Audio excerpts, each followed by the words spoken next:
She did very. Why my lips open? But yeah, my hair is done.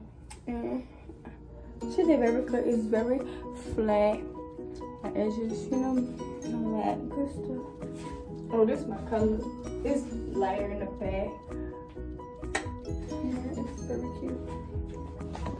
And I'm gonna show y'all where I got my hair from. Okay, I got my hair from Elfin Hair. Well, yeah, I had got the all the red hair. This from Elfin Hair, and I had got my frontal from Hair Kingpin. And let's see, the hair feels soft. I like it. And with don't mind the pump. Yeah, I like my hair overall. If you in New Orleans, book a collar. Period. Book a collar. And thanks for watching this video.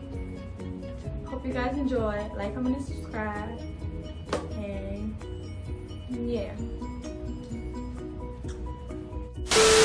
I'm a motherfucking city girl. Period.